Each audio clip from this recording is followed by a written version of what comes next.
This episode of The Havery Show is being brought to you by Heartland Tax and Accounting, 863-385-5020.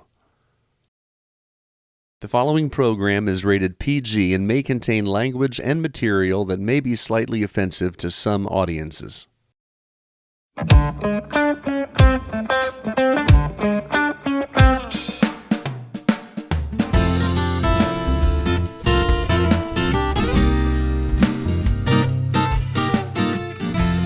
On today's episode of The Havery Show, we have an old friend. Wow, a guy who wears many, many hats. And we're going to talk about every one of those hats today. David Austin, welcome to the show. Well, thank you, Harry. Glad to be here. You're a lifelong Sebring resident. Lifelong, yes. Born at Avon Park Walker Memorial. Yes. And lived in Sebring until I was 15. Moved to Lake Placid until I graduated. And went to school for a little bit. Went to Fort Lauderdale for a couple years. Came back, started a business, and still here. Well, thank you for being a guest on the show. That was great. I guess we're done now. You just gave me your whole life story in 13 That was seconds. it. That's it. Nothing left. That's Nothing left great. to tell. Well, I mean, I've known you and your family for years, and you're very, very highly respected and well known in the community. That's nice. The whole family. Nice of you to say. And it's true. It really is. And like I said, a lot of different hats. So let's go back to early childhood. Sebring, growing up in Sebring, being born in Avon Park. Where did you grow up? Where was your home? I grew up on LaGrange over near Woodlawn. Evangeline, LaGrange, Pasadena. Those were my three streets to haunt and run around. And did you live near David Bollinger? I don't know. Okay, well, he was right down there too. Eddie McConaughey. Do you remember Eddie McConaughey? He lived over there too. No, are they your age? No, they're your age. Well, Mr. Bollinger was the teacher at the high school. I remember that name. Yeah, he was a science teacher. The like Evangeline, the Coxes. Yes. Oh yeah. Wally, Gordon, and Mark, and Debbie. Yes. And then the Davises lived there. Drew and Dusty. Yep. There might have been more of them. I gotcha. Sure. Yeah. Well, that was a cool area to grow up in. It was nice. A lot Kaysons of kids lived there, and Billy Kaysen, yeah, and his family, Jeannie, and was my age. Yeah. So there's a lot of kids there, and it was fun. I mean, it's sad today we can't walk around and do Halloween. I remember our parents didn't go with us; they sent us out. Yeah, that's right. And we went with a big group of kids, and we had a hoot. Yes, I was thinking literally about Halloween when you said it, because that had to have been a great neighborhood for trick-or-treating and pranks and everything else. Yeah, those three streets were the main place that we hung out on. Leaparts? Were the Leaparts over there? The Leaparts were. That name is familiar to me. I think my sisters, I have three sisters, so it's probably some Leaparts that were their age. Yep. DeBoses, anyway. Growing up, did you do the pranks? Did you do the Halloween pranks? Did you do any TPing or soaping the car windows or any of the stuff? Not when I lived in Sebring. Okay. But when I lived in Lake Placid, actually a parent took me and my friend, who's my best friend, and I won't mention names, but the parent took us to a teacher's house to toilet paper it. The parent took you? The parent took us, and we were not supposed to throw eggs, but my buddy brought eggs. And I was like, dude, so we did throw a lot of eggs. So this was a while ago. This was a while back. The statute of limitations has clearly run out. Yeah, so you could drop a name if you wanted to. Okay. I only threw eggs one time.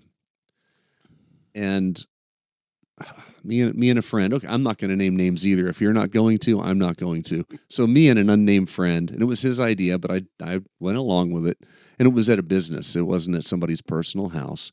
But we egged it, went back home, and I felt so bad that I went out and cleaned it up before morning so that it wouldn't be a mess. I don't think we threw enough eggs to probably make a difference. The person who we egged probably never knew it. They probably never saw the egg or anything. I don't even remember the exact details of it, except that the parent took us to toilet paper.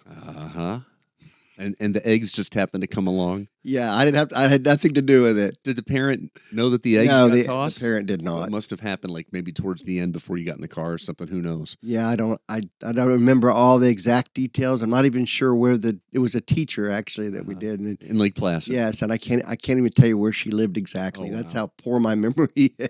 I don't think kids do any of that stuff anymore unless they can do it virtually on the phone. Yeah, I don't know. You don't hear much about it. No, you don't. Toilet papering was the art of the past. Yep. Toilet paper and the egging, of course, and ding dong ditch. Did you ever do that? Yeah, no, but I remember what you're talking about. I never did that either.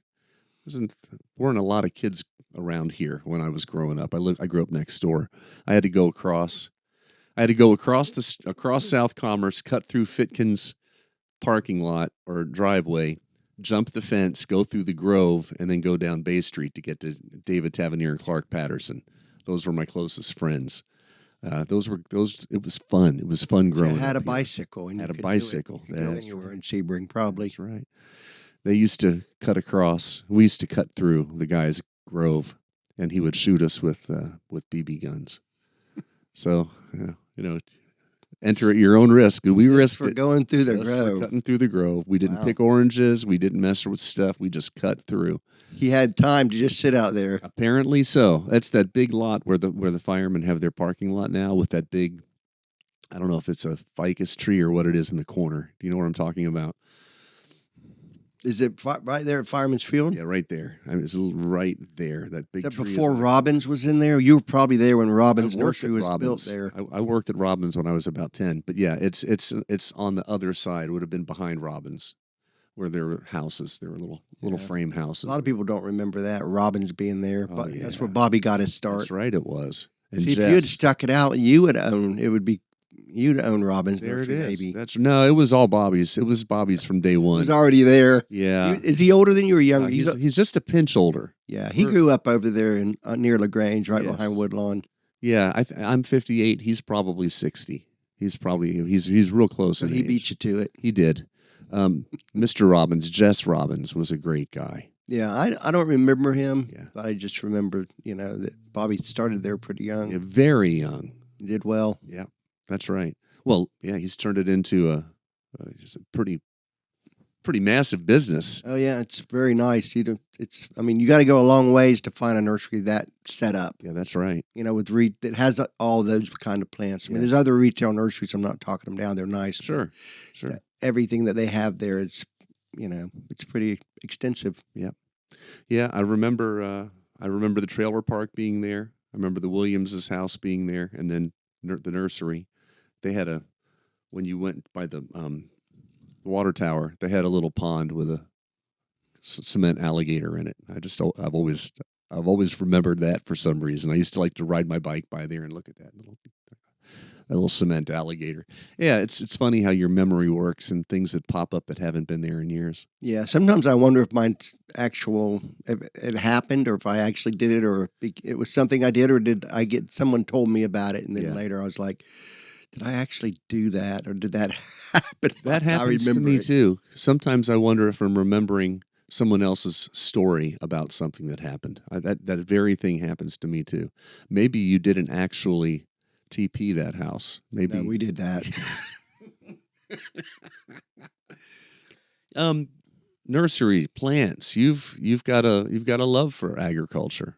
I think it's a love. Maybe it's not a love. Maybe it's just a vocation. I mean, my mother was a plant person. She had a green thumb. When we lived in Sebring, my dad built her a greenhouse, which she called the orchid house, because she had a lot of orchids. Mm-hmm. And then she just started kind of growing other plants. And when we moved to Lake Placid, she got another greenhouse, even a bigger one, and she started growing indoor plants.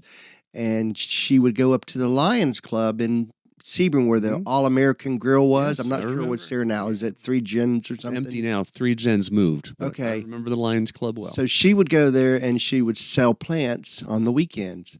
And then people got to know her and they would come to Lake Placid. And it was called Austin's Tropical Nursery.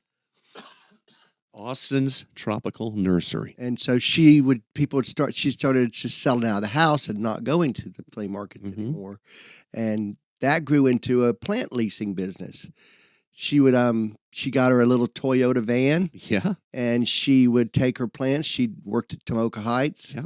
for Sheila Byatt. She would Mhm. do their model centers. She worked for Wauchula State Bank, which is Cruise Bank now. Sure. She had plants in there, so she would take the. Paul does that now. There's Yes. in Yeah. Avon Park. Yep. He does the same kind of thing. But that's what she was at the time. She was the only person, I think, doing plant leasing, where she would go take care of the plants. If they looked bad, she would take them back. She had a natural green thumb. She could do anything. I would say, "Mommy, you're watering the yard too much." You know, but her yard was perfect with no weeds. Sure. It was she had the green thumb. I have to work at it. Uh-huh. I don't have the green thumb that she had, but I think having a green thumb, and I tell people this at classes, I say it's about being persistent. Mm-hmm. It's about loving to do it and doing it over and over again, and you know, you become a natural at it. Loving to do it. That is kind of hitting me because I have seen studies, and maybe you think I'm crazy, but I've seen studies, I've seen videos where plants respond to human feelings. Oh yeah. And you can take two identical plants and you can be cruel to one and loving to another. And the difference is unbelievable.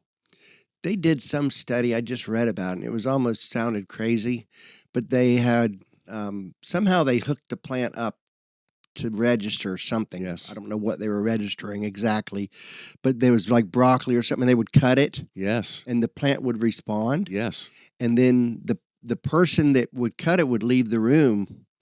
And then the person would walk back in the room and the plant would respond, just seeing, feeling the energy, whatever that aurora the person put out. Supposedly they would walk in the room and that response would happen. Yes. Which is very bizarre. And, you know, if you're a vegetarian, that doesn't eat meat because you feel for animals, then we're all ruined. Out of luck. If that's the case, we're done. Out of luck if plants actually feel like that. This episode of The Havery Show is being brought to you by Heartland Tax and Accounting, 863-385-5020. If you would like to advertise or sponsor an episode of The Havery Show, call 863-381-6831. There is really, I think, something to that. I think that all of us are interconnected, all life forms, and even inanimate objects. Everything is sound. Everything is vibration. We're finding out more and more about that. Solid objects, it's just sound at a certain frequency. And I think that we're all tied together. The idea of a plant being able to recognize the one that injured it, cut it, whatever, is a little bit scary. Yeah, it is kind of weird. When you think about it, and we begin to understand that, except maybe in metropolitan areas, we are so outnumbered by plant life. If they ever get legs. I mean, have you seen videos of the trees that move in the forests and things like that? Like real videos, people, or like a movie. People claim that they're real videos. Oh no, I haven't seen those. But I've seen like movies, where they have like in the Lord of the Rings, where the trees start walking. Yes, Wizard of Oz, where they throw the oranges. Yes, but I didn't know that people had videos in the woods of trees moving. I'm skeptical.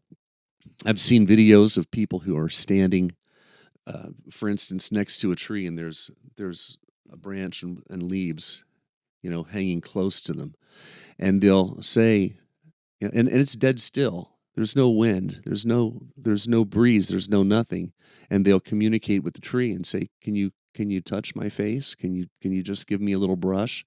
And the leaves will kind of do this and actually move over. Could it be AI? Yeah, it could be fake. It absolutely could. But it could also be Somebody real. with a string. It could be. It absolutely could be.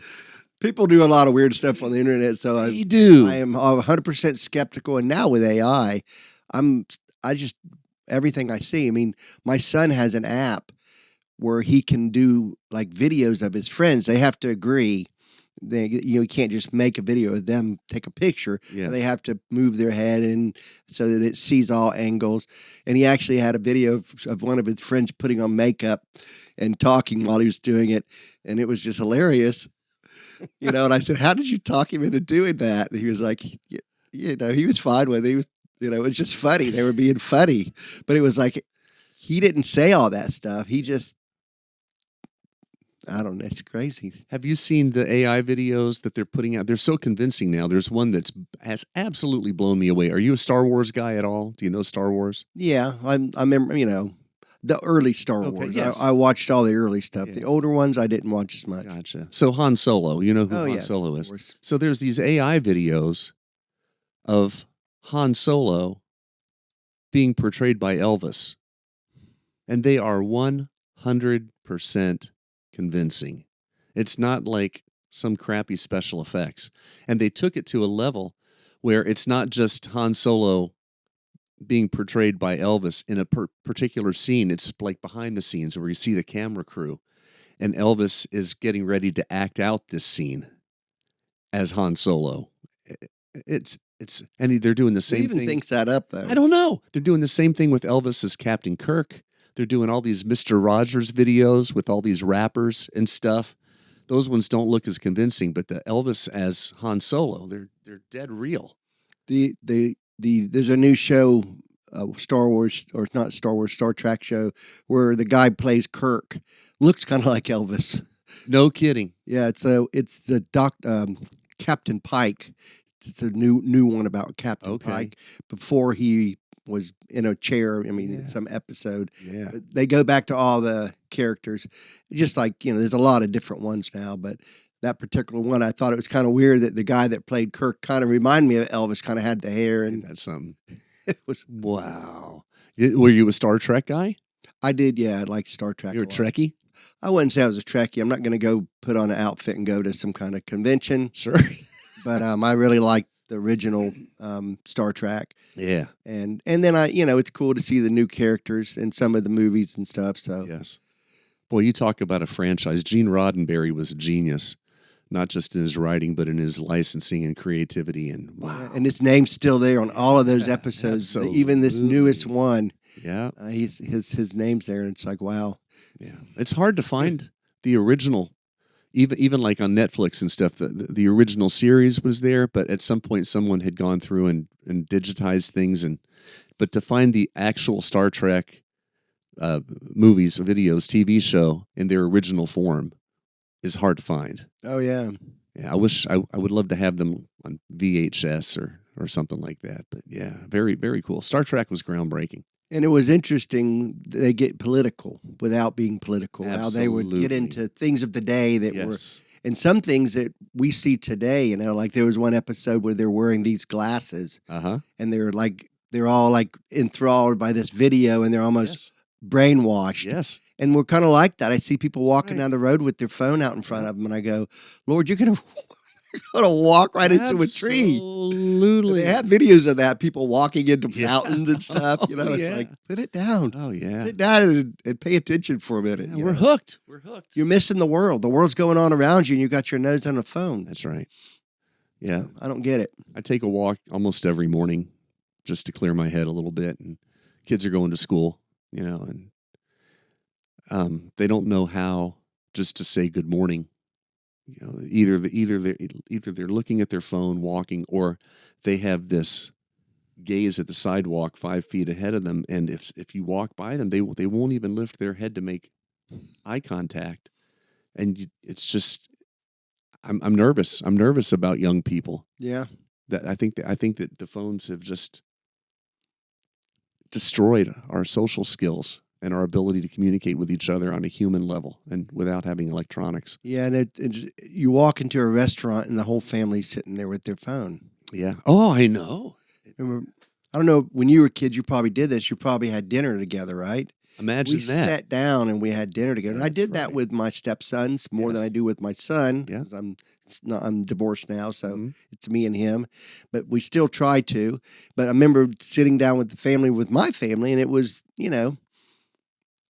we spoke, we talked, we had conversations, and Yes. what did you do today? And we didn't have to be eked out of it. It was just natural talking like we're doing now. So. Absolutely. Yeah, I'm afraid those days are done too. Yeah, and it's scary. The AI, you're talking about AI, we don't need actors. We just, Well, we can make Harrison Ford young again, That's right. and you know, do a Star Trek again Yeah. without him. That's right. I mean, it's ridiculous, but It really is. It's crazy. And you know, going to the movies over the years, seeing the special effects and being kind of blown away by them. And then going back 10, 15, 20 years later, and you look at it, it's like, wow, that's cheesy. You know, it didn't hold up. But the stuff that they're doing today, yeah, it's going to be very hard to differentiate reality from filmmaking very soon. Yeah. It's going to go back to what's real and what's true. It's been a long time since I actually saw a movie and Mhm. came out and said, wow, that was something. Movies have gotten terrible. I don't know what it is, and it's funny that, you know, here we're recreating the old stuff. Right. Isn't there anything new to recreate? Has everything been created that you have to, you know, and I like Star Trek, but Sure. there's every character and everything, you know, they've done the shows, you know, new generation, this one, that one. Mhm. There was a trivia question one day, which ones, could you name them all? And I couldn't even, Right. Oh, no way. you know, it's like, no. It's like trying to name Law and Order or what's the Miami one that happened? CSI? Yeah, CSI. Yeah. You know, name Yeah, all the forget about it. CSIs. You It's can't, like, no. you can't do it. Same thing with Star Wars. There's so many different Star Wars vehicles now. There's just, you know, even into Legos. Some of the Legos and cartoons, those are all part of the universe. And to try to catch up and know where all those fall in chronology. And I'm a Star Wars guy, but to know where everything falls chronologically, and if you wanted to watch the whole Star Wars saga beginning to end chronologically, I can't imagine how long that would take. Would Same take with a while. Star Trek. Yeah. And you need to Google it so you know which one to watch it. Do you want to watch it in the order that it happened Right. chronologically, or do you want to watch it in the order that it was That's right. released? That's I want to watch it in the order that it happened Yes. over time. You know, go back to the first ones and, you know. Yep. And I would do that when I'm retired. Yep. It would be fun. When I have a whole weekend. Yeah. Oh, you need more retired. than a weekend, brother. You need a few of them. I looked it up once, and you would have to go from, you know, Star Wars, Phantom Menace to Clone Wars to Attack of the Clones, and then several Clone Wars, and then you got to jump all over the place between shows. It would take some doing for sure. Well, you could probably do it. If you can sit through Game of Thrones, you can. Did you ever watch? Are you a Game of Thrones guy? I did watch it. Yeah. In fact, it's funny. It was there's a couple of things I would fight. I'm not watching that. Mm-hmm. Walking Dead. Mm-hmm. Refused. Yeah. Then I started watching it. I was hooked. Uh-huh. And it wasn't the zombies. It was the characters. Sure. When they make characters that come to life Yeah. and you relate with the characters, it became that. And I told people, I said, it's not about zombies. Right. Zombies are in the background. Yep. They're the reason the people are, you know, struggling like they are. I said, but the characters are what's built. Yeah. What made it a show. And I refused to watch it at first. I'm not watching, you know, and people say, oh, it's so good. It's so good. And I'm like, no. Then I started watching it. And now I want to watch all of it. You know, Fear the Walking Dead. You know. Yeah, we me and Dawn have been right before we go to bed. We watch Emergency. Remember Emergency from the 70s? I do. with Yeah, Agent but DeSoto. I don't remember it good, but Oh, I remember the gosh. name for sure. Characters, you know, and it's wholesome. So there's no violence, there's no gore. It's just innocent 1970s good TV with good stories even. And looking back at it, they did a good job with their effects and their fires and everything else. It's all it held up. Emergency has held up really well. Yeah, there's a lot of shows like that, and you forget about them. That's right. Adam 12, I Dragnet. was watching a show today, and they were doing the theme to Streets of San Francisco. Yeah. Is that what it was called? Yeah, that was a great show. Coral Malden and Michael Douglas. That's right. And they were playing that, and I go, wow, I hadn't thought about that. They were making fun of what was going on in San Francisco, but they played that little intro first, and I said, oh, that's been a while since I've seen that. Yeah, that was a good show. Yeah, Rockford Files. Oh, yeah. I used to watch those reruns all the time, Rockford. Yeah, Columbo, McLeod. Still watch Columbo. I loved Columbo and McLeod. Yeah, boy, that was.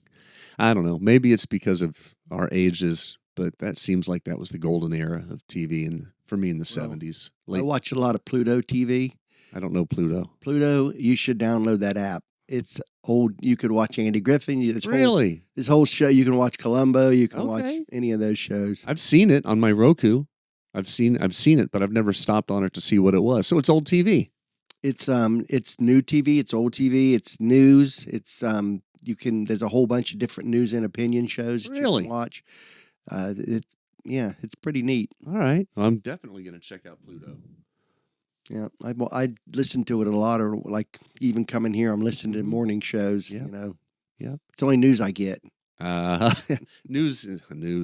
Don't get me started on news. Yeah, it's not real news that I'm watching. I say it's the only news. It's opinion. Yeah. But it's my opinion, so I like. Well, there you go. If it backs up what you believe, then go for it.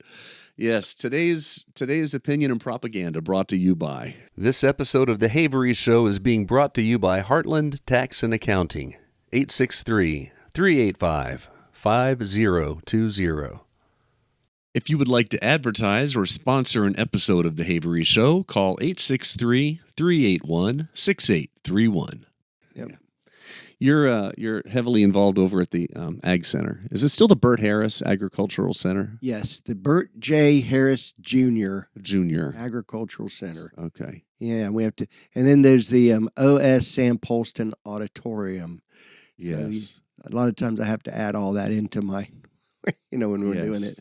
But, yes. Yeah, it's easy. We just say Burt Harris, but it's actually Junior, which is Burt, young Burt. Yes. Lived in Lake Placid. It's his dad. Yeah. Named after. I guess his dad was an agent and a senator here. State senator or something. Mm-hmm. I forget all the details. He was a prominent guy. He was a prominent family. Yes, yeah. And he lived to be 99, I think. No kidding. Yeah. I'll be darned. I remember when that place was built out there. I think it was the early 70s, maybe. At least, yeah. It's around pretty the old. late 60s, early 70s. You're involved with UF. Is that IFAS? Yes, the Institute of Food and Agricultural Sciences in University of Florida. So it's actually cooperative extension service, which the county funds a lot of it. Yeah. The state funds it and federal fund it. So that's what the cooperative part is, all the different fundings from those different agencies. But we're actually considered faculty of the University of Florida. Really? The agents are. Okay. So what are some of the functions? I know that Dawn took her master gardening class, and she's out there at the prop shed every Wednesday. That's one of her favorite things to do, absolutely. And she's all excited about the master gardener plant sale coming up. Yeah, she's been a good volunteer. Yeah, she's loving it. So I'm the coordinator of the Master Gardener Volunteer Program, which is part of the University of Florida. It's a 10-week class that I do in the spring, start in the winter, end in the spring, 10-week class. And then they do volunteer time to keep to become, to stay active. Yeah, for sure. And then I'm the residential horticulture agent, which means my job is if you have a problem with your yard, if you have your tomatoes aren't growing right, your grass is dying, you want a bug identified, you need a snake identified. They're not. Those are the outlier things we do, but please don't bring dead snakes. Anybody ever bring live ones out there to say? They do. They'll bring live ones or pictures. I'd rather, photos is probably the way to go. I have, and I always feel bad when they kill them, and it's like, yeah, it's a baby black snake, Would have been good to keep that one. Right. Yeah. It's too late now. That's right. What is this dead snake? It's a dead snake. What's the weirdest thing anyone has ever brought to you guys out there? One of the weirdest looking things is called a plaster worm. Plaster worm. And it's a small worm that lives most of the time in your bathroom. It'll make a little plaster casing, and it chews the plaster off the wall to make this casing. The casing looks like a little squash or cucumber seed. Really? And it lives. It sticks its one end out the back and one end out the front, and it crawls around and supposedly eats spider webs. No kidding. Yeah, the first time I ever saw it was at the Ag Center, and it was very sci-fi like, and I had figured out what it was. And now I see it. I probably see it maybe 4 or 5 times in the last 12, 13 years I've been there. And so, you know it immediately. People are, what is this? Oh, that's a plaster worm. So it's actually a moth, lays an egg. Okay. It hatches out. It starts eating spider webs and makes this little casing around it to hide in. I'll be darned. It's a very weird thing. So that's probably one of the weirder ones. I went through and straightened up a little bit in here, and I didn't straighten up a lot, as you can tell. But I went through with my vacuum, and I hate killing anything. I don't like killing any living thing. But this old building here has, I don't know if they're daddy long legs with a tiny body and the big, long, skinny legs. Daddy long legs? Yeah, that's a common name. Okay, so I've got those in here. I've got a lot of them in here, and every once in a while I got to go through and suck them up. They're too frail and fragile for me to try to catch them individually and release them outside. And I don't know if they would do well out there anyway. So they might find it, get up in the eaves around the building and make webs. So I'm just wondering if I should get one of those plaster worms and bring it in here to eat the webs so that the daddy long legs won't. If there's food in here, it'll probably find its way in. Okay. Eventually, they're always in restrooms and bathrooms. I'll be darned. I wonder why that is. Well, they have to have water. Okay. And there's usually water splashed on the floor or something like that, so they can get to water. Gotcha. But that's why you'll see ants and roaches and things a lot of times in your bathrooms or kitchen because they have to have water just like everything else. Sure. So if you leave your cup of water out on the nightstand at night, there's probably a roach in there drinking it. And then you go up there and you drink it. I've done that. I have. Share with the roaches. I like to have. I've kept it in bottles recently, but that's always been. We used to have this cat, and I'd wake up in the middle of the night, and that cat would be drinking out of my water glass. So that's when I kind of shifted over to the bottles. But I always wondered that. Let me ask you this. Now, there's a terrible question to ask, and I don't know if you're the guy to answer this or not. And I don't remember the number, but I saw a stat once that said the average human ingests or swallows X number of spiders per year. No, I haven't heard. I thought you were going to say dirt or something. Nope. But we eat a lot of dirt. I'm sure we eat a lot of dirt. Yeah. Yeah. But you never heard about the spiders? Well, they go in the mouth at night while you're sleeping. Yeah. And they're trying to get a little bit of saliva because they're thirsty. I guess. And then you end up swallowing. Yeah. That's a good reason to get rid of roaches. Because when you get rid of roaches, you get rid of spiders. Oh, okay. They're in there usually looking, that's one of their main bugs. Ants and roaches are what they're going to be feeding on if they're in your house because that's what comes in your house the most. Man, we used to have I grew up terrified of those things. And next door, we used to have. Yeah. In my mind, they were this big. And they were probably only about but they would jump. They were pretty big. They're the size of a baseball. What were those things?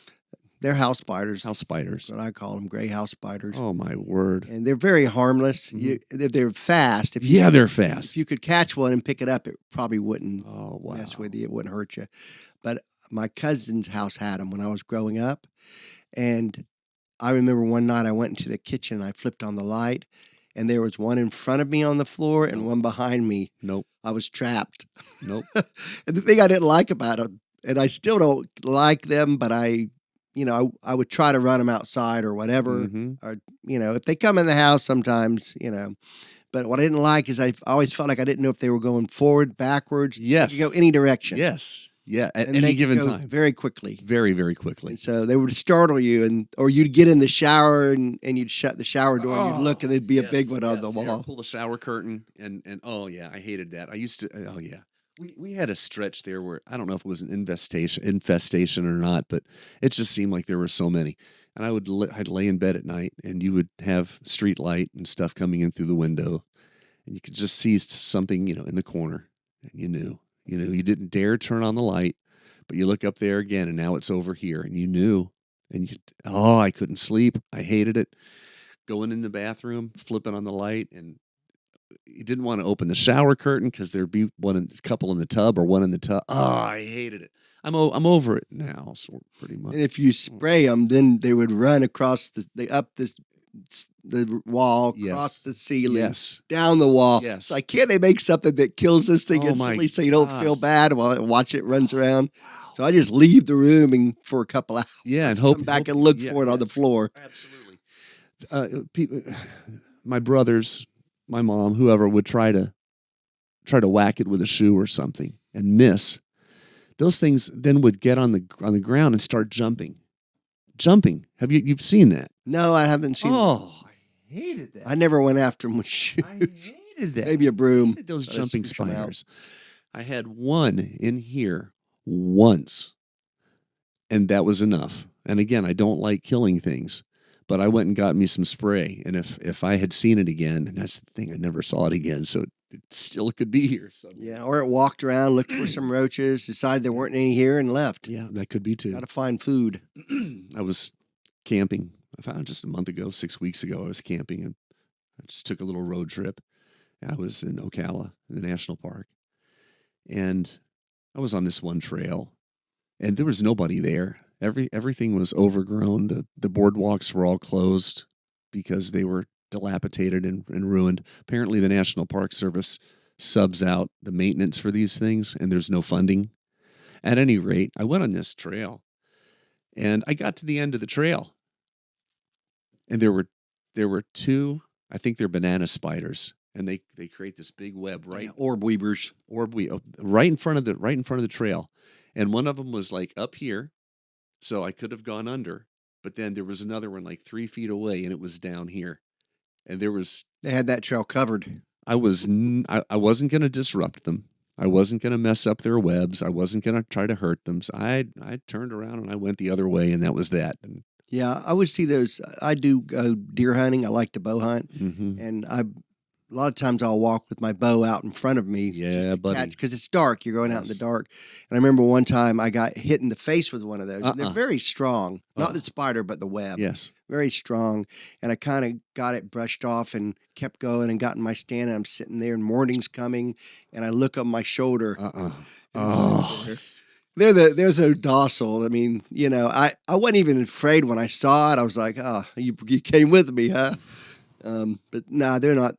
They're very harmless. But you talk about weird things. I just saw one of the weirdest things I've ever seen, and that was a brown black widow had caught a ringneck snake and was eating it.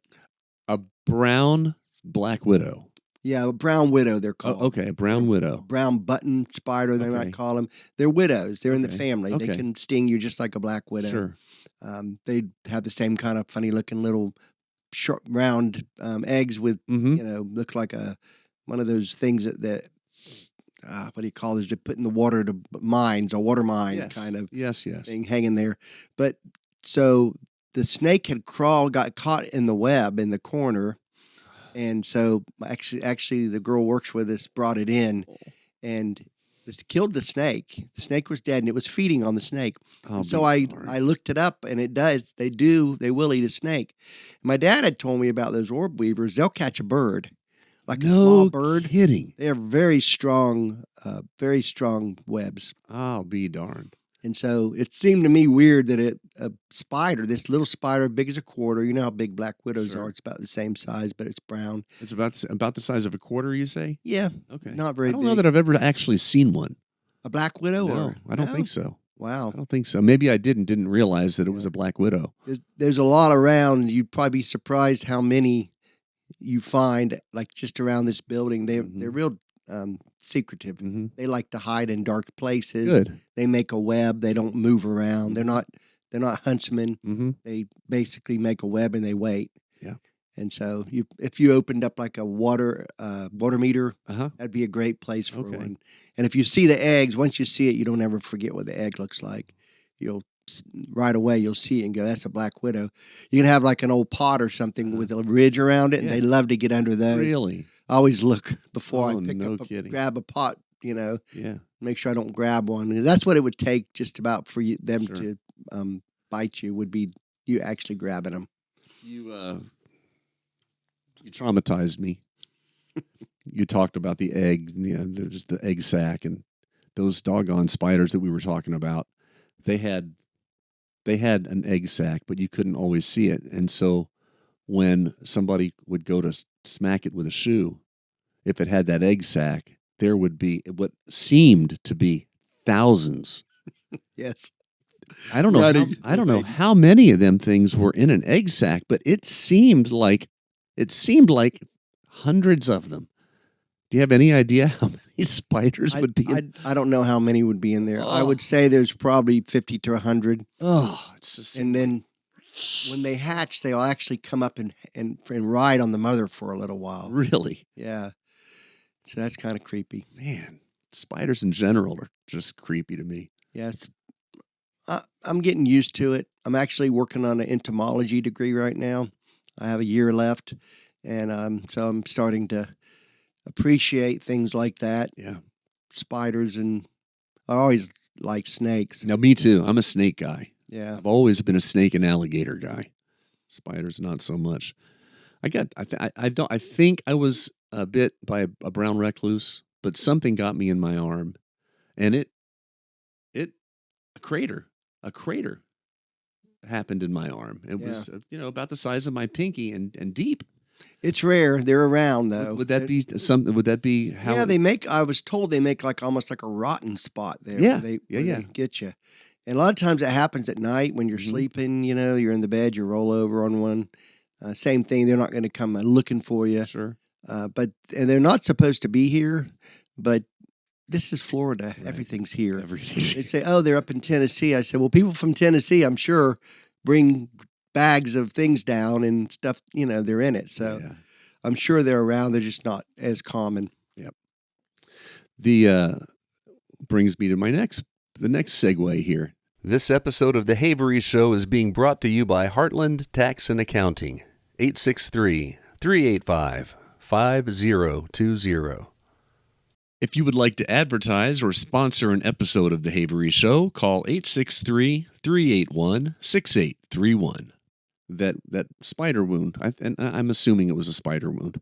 They gave me this at the hospital. I was in the hospital for a couple days.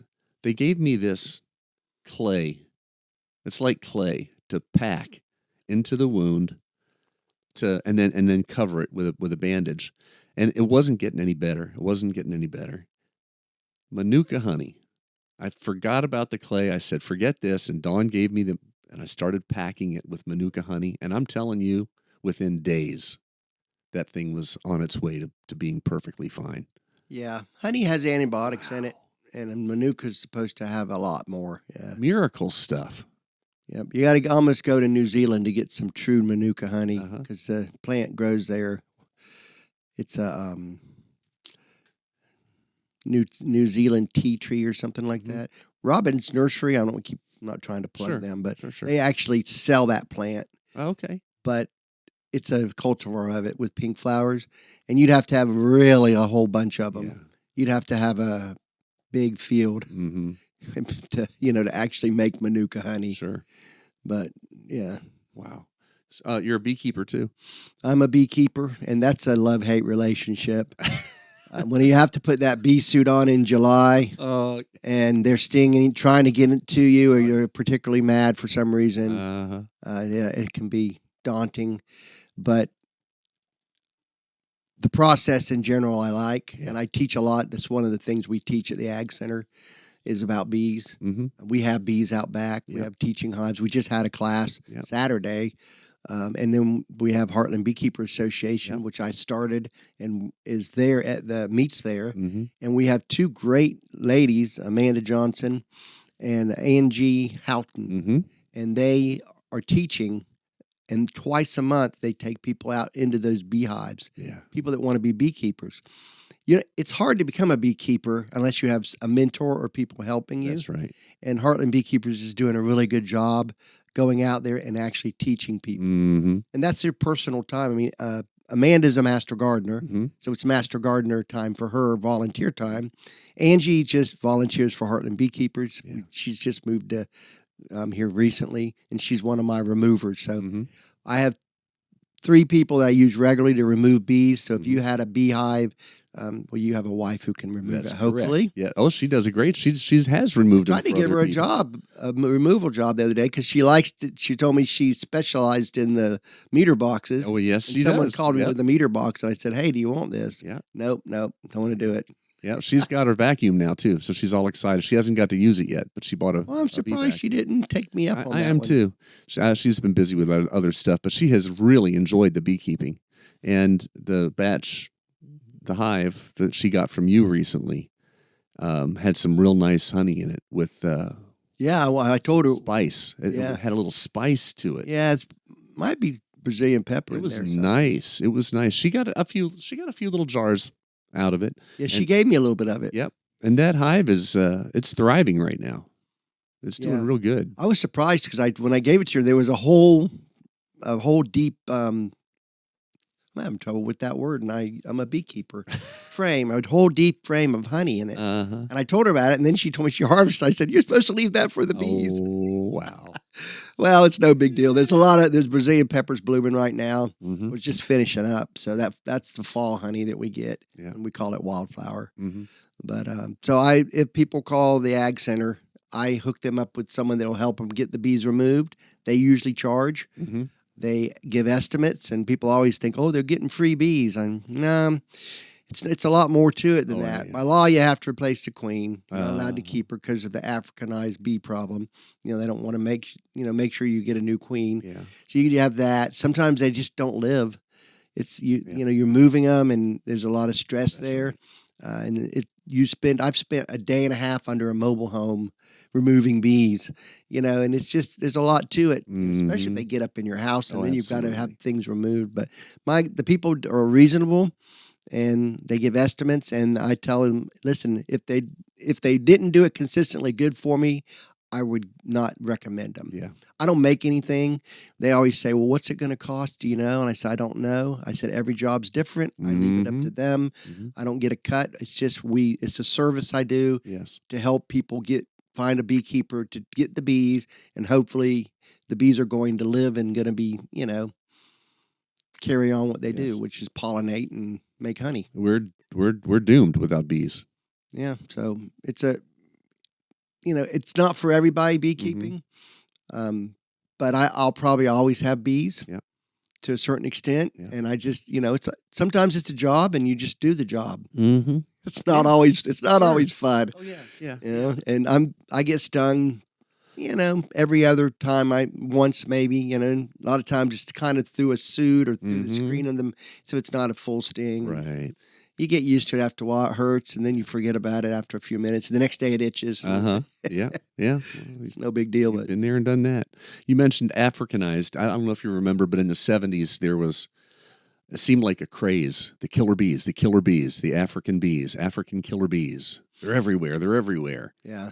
I haven't heard anything about African killer bees in maybe decades. Is that still a thing? It's a thing. They're not killer bees, really. I mean, if you were someone that were allergic kind of to bees and you got stung 100 times, yeah, they could kill you. Okay.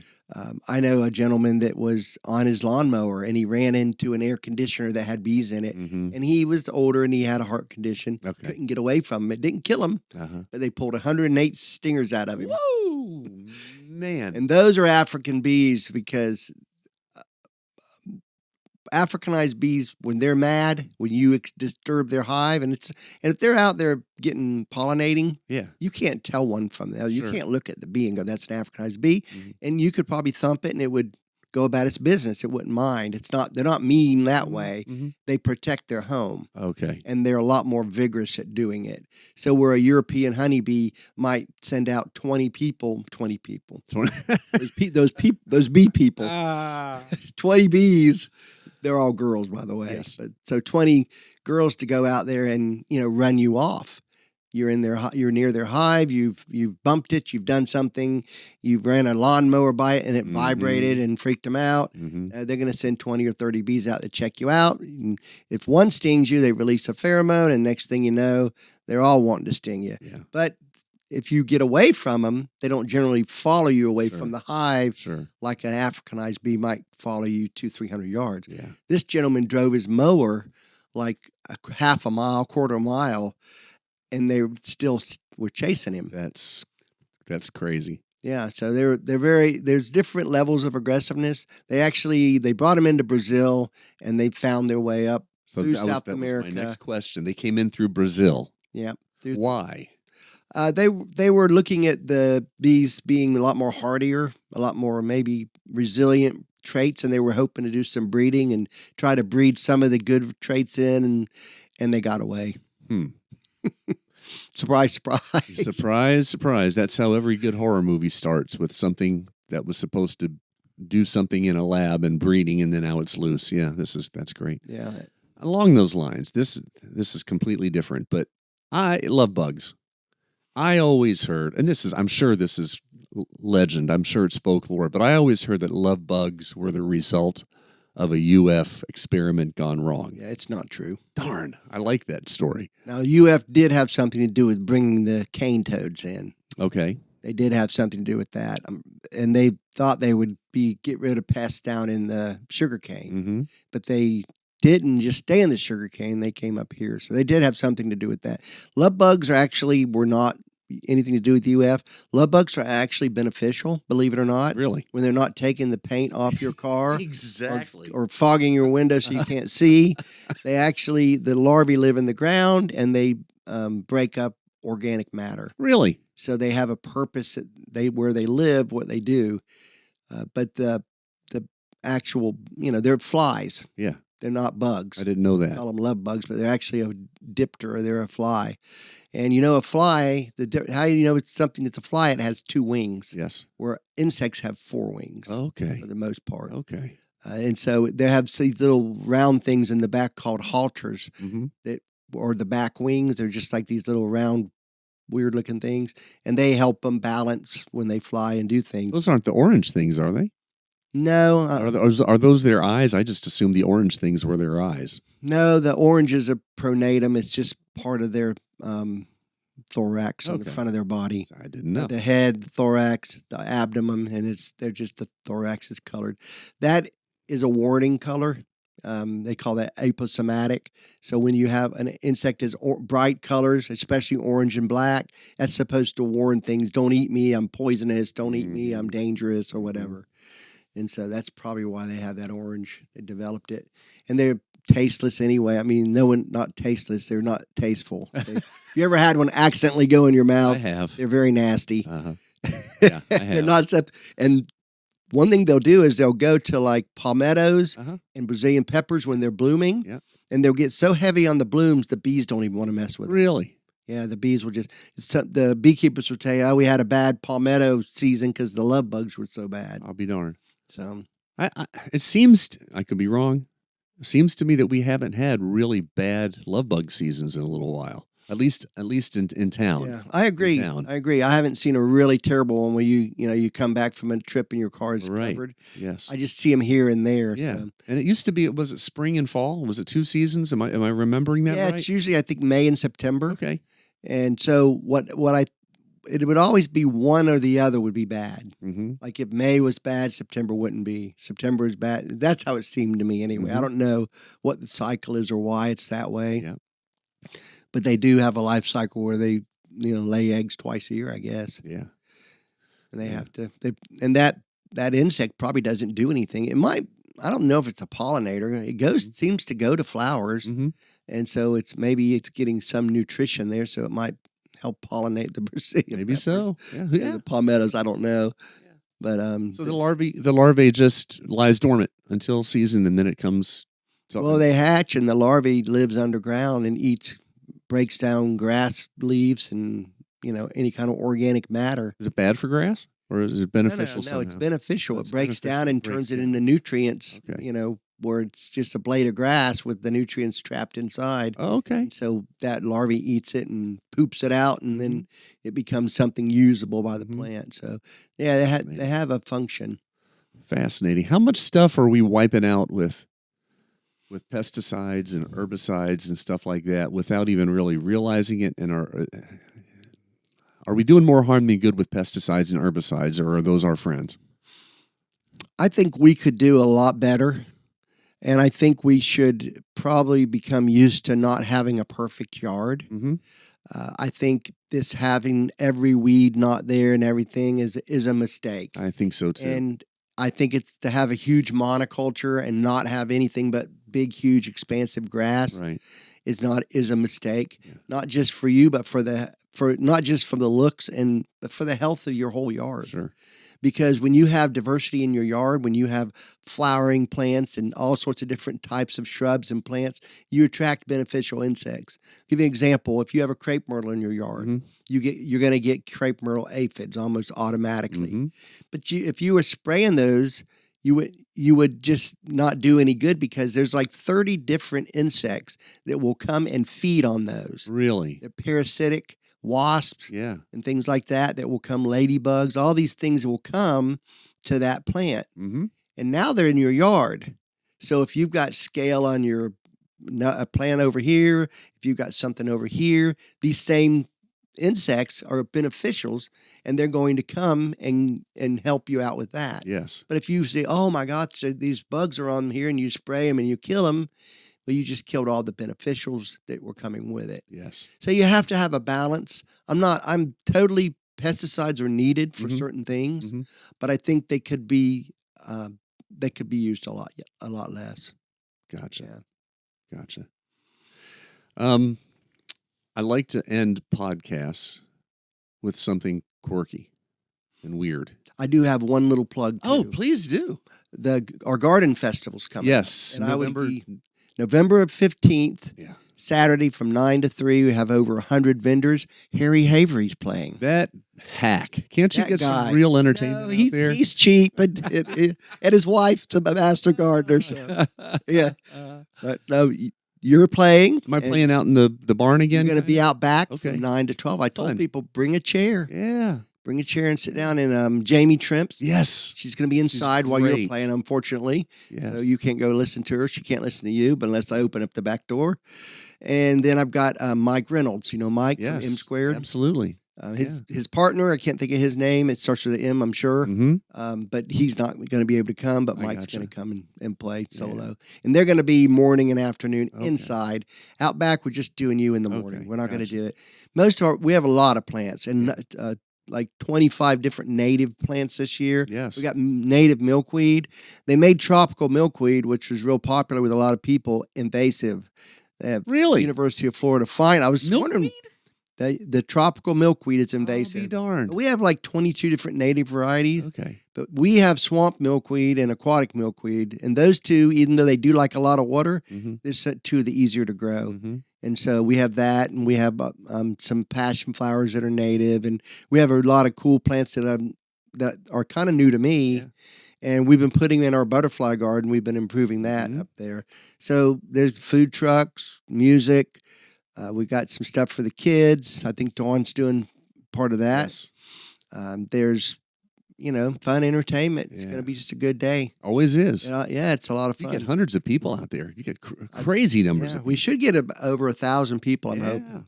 And we do that cell tower thing, where they tell you. But Mm-hmm. I'll let you finish with your quirky, though. I had to get that in. Oh, I'm glad you did. The ladies I'm would glad kill you me did. No. if I did not get that in. Absolutely. Yeah. I meant to ask, and it slipped my mind. And you're there, so. And I'm there. Yeah. This episode of The Havery Show is being brought to you by Heartland Tax and Accounting, 863-385-5020. If you would like to advertise or sponsor an episode of The Havery Show, call 863-381-6831. Star Wars universe and Star Trek universe combine for one actual real universe. That would be different. Yes. Yes, it would. How come they hadn't thought of it? I know. Licensing, copyright, all those things that get in Money. the way of true Money. money. It's always money. You get to be one character, and not playing them in a movie, but you get to be a character. You get to have a mate, a wife. You get to have a ship. So it's both universes. You can have whatever you want. What character are you? Who's your girlfriend? And what ship is going to be your ship? It's tough because Captain Kirk is the man. He is the man. He's the man to me. And then when you go the other way, it's Han Solo. Yeah, So you got to fight between those two. I think I'm going to go with Captain Kirk. I kind of like the old school. Yeah. The female mate, that would be a little bit different. I'm not even sure where to go there. There's some I couldn't mention. You don't want to get in trouble. There was that green woman from Orion, or I think it was Orion. She was all right. And I'd be the only guy with a green girlfriend. So yeah. Weird. Oh yeah. No, but that's a good choice. That's a real good choice. I don't know. I'd have to think that one through. Then I'll go, oh man, I forgot. Right. It's like over at the fair, that guy was there with the food, the guy that goes all over the place to different fairs. Yeah. And then he goes to the different booths and he gets people to try it and he interviews them. It's a TV show. Yes.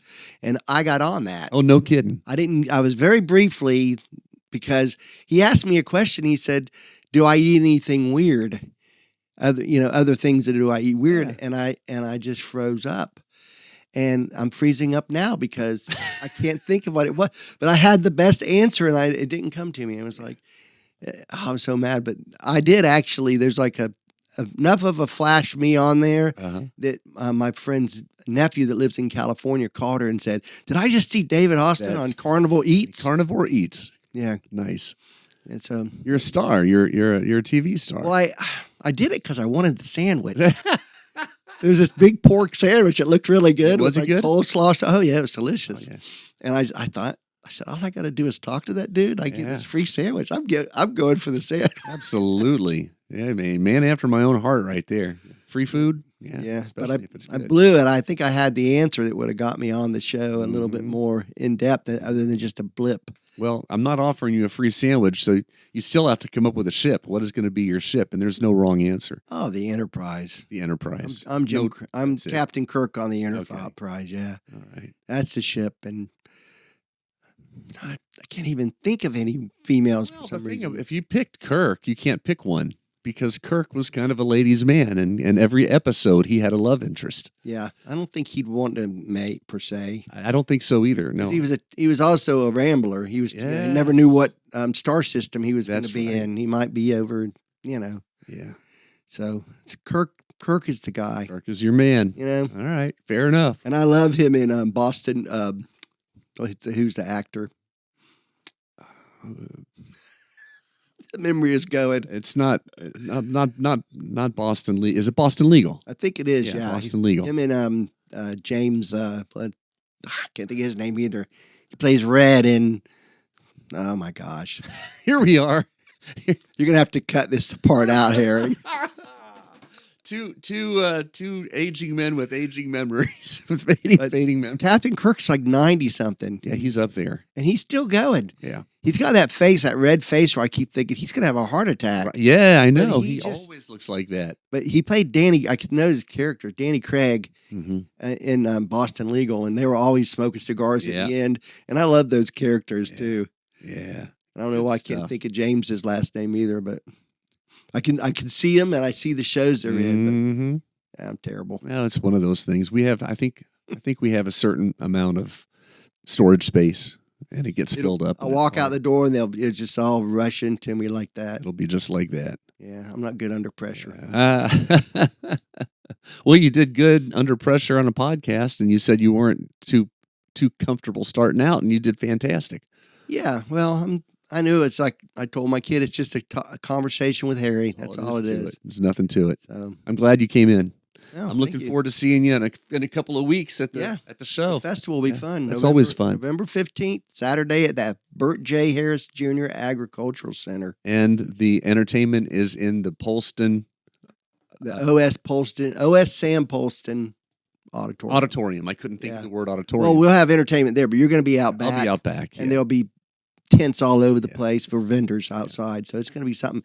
Get early because parking will be fast and those native plants will go quickly. Yeah, for sure. Because they're not, you have to drive to the coast almost to buy a native plant. Yes. And that's something we're going to be doing a lot more of. That's cool. So, yeah, it's great. People love it. Yep. Yeah, it's good to have native plants. Yeah, and native plants, I always tell you this, they're native to a certain place. They're not, just because they're native doesn't mean they're going to do great. You don't have to fertilize them. You get to treat them the same as you do other plants, but they do have natural enemies and natural beneficiaries and things that come to them that are natural here. Yes. So a plant that's from New Zealand, let's say that New Zealand tea tree where you get the manuka from, that tree may not have, it may have some some enemies that come, some scales and things, but the beneficials aren't here because they live in New Zealand. Yes. And so sometimes these trees and plants are adapted, but other beneficials find them and use them for different things. Yeah. But it's different. So if you can get a native plant, and I mean, look at our butterfly garden and see, you can see those native plants. They're growing there and they're thriving and they're doing really good. And they have flowers and they look so. Yeah. Fascinating stuff. Yep. Yeah. Keep up the good work. Thanks, Harry. Yeah, man. We're out. All right. Just like that. Nothing to it. The Havery Show has been brought to you by Heartland Tax and Accounting, 863-385-5020.